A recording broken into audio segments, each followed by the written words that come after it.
Page 34. Josef, on a train to Hamburg, Germany, 1939, one day from home. The Hitler Youth led Josef down the narrow corridor to the German passenger car. Tears sprang to Josef's eyes. The brown shirt who'd taken his father away on Kristallnacht had said, "We'll come for you soon enough." But Josef hadn't waited. He'd gone to them with a stupid stunt. They came to in a compartment with a man in a uniform of the Gestapo, the Nazi secret state police, and Josef stumbled. The Gestapo man looked up at them through the window in his door. "No, not here, not now, not like this," Josef prayed, and the Hitler Youth boy pushed Josef on past. They came to the door of the Jewish train car, and the Hitler Youth spun Josef around. He glanced over his shoulder to make sure no one was listening. "What were you thinking?" the boy whispered. Josef couldn't speak. The boy thrust the armband at Josef's chest. "Put that on, and don't ever do that again," the Hitler Youth told Josef. "Do you understand?" Yes," Josef stammered. Thank you. The Hitler Youth breathed hard, his face red like he was the one in trouble. He spotted the piece of candy Josef had bought for Ruth and took it. He stood taller, tugged at the bottom of his brown shirt to straighten it, then turned and marched away. Josef slipped back into his compartment, still shaking, and collapsed onto his bench. He stayed there the rest of the trip, his armband securely in place and as visible as possible. He didn't even leave to go to the bathroom. Hours later, the train pulled into Hamburg Central Railway Station. Josef's mother led him and his sister through the crowds to the Hamburg docks, where their ship waited for them. Josef had never seen anything so big. If you stood the ship on end, it would have been taller than any building in Berlin.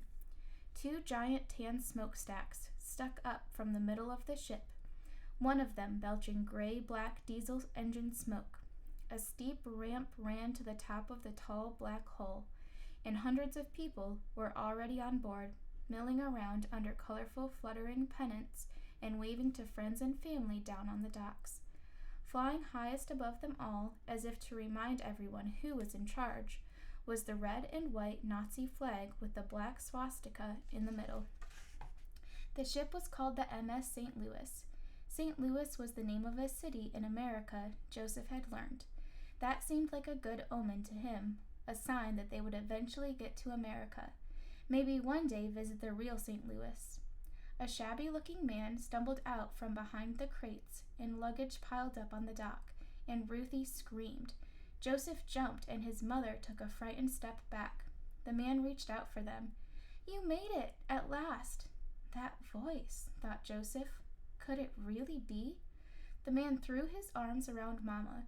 She let him hug her, even though she still held her hands across her chest as if to ward him off. He stepped back and held her at arm's length. "My dearest Rachel," he said, "I thought I'd never see you again." It was him, the shabby man who had lurched from the shadows like an escapee from a mental asylum was Josef's father, Aaron Landau. Josef shuddered. His papa looked nothing like the man who'd been dragged away from their home 6 months ago. His thick brown hair and beard had been shaved off, and his head and face were covered with scraggly stubble.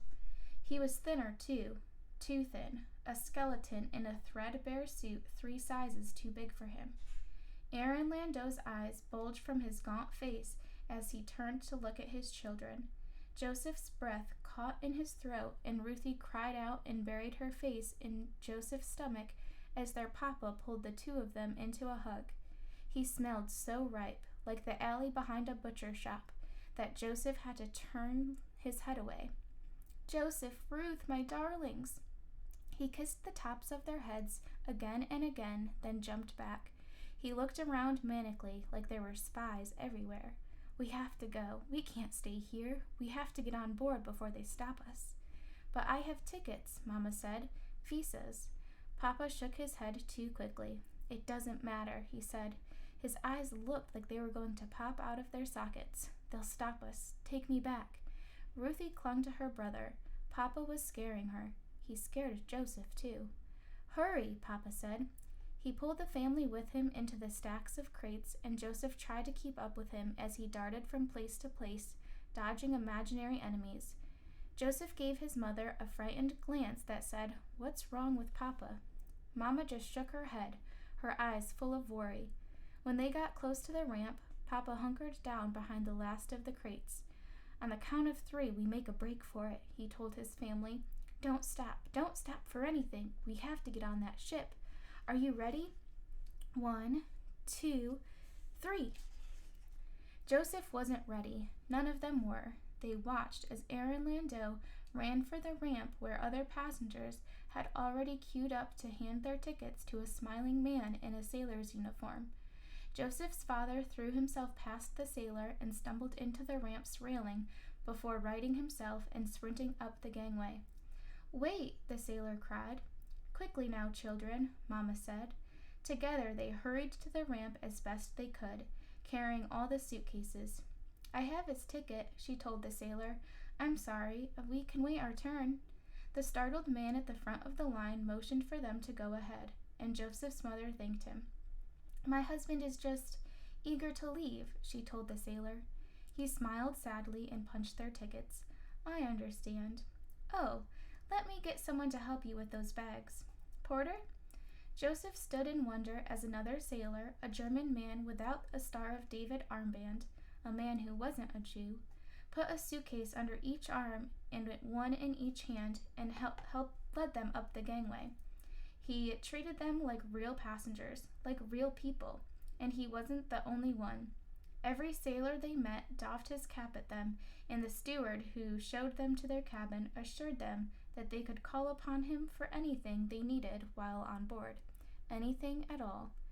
Their room was spotless. The bed linens were freshly laundered, and the hand towels were pressed and neatly stacked. "It's a trick," Papa said when the door was closed. He glanced around the little cabin like the walls were closing in. "They'll come for us soon enough," he said. It was just what the brown shirt had told Joseph. Mama put her hands on Joseph's and Ruthie's heads. "Why don't you two go on up to the promenade?" she said softly. "I'll stay here with your father." Joseph and Ruth were only glad to get away from Papa. A few hours later, they watched from the promenade as tugboats pushed the MS St. Louis away from the dock, and passengers threw confetti and celebrated and blew tearful kisses goodbye. Joseph and his family were on their way to a new country, a new life. But all Joseph could think about was what terrible things must have happened to his father to make him look so awful and act so scared.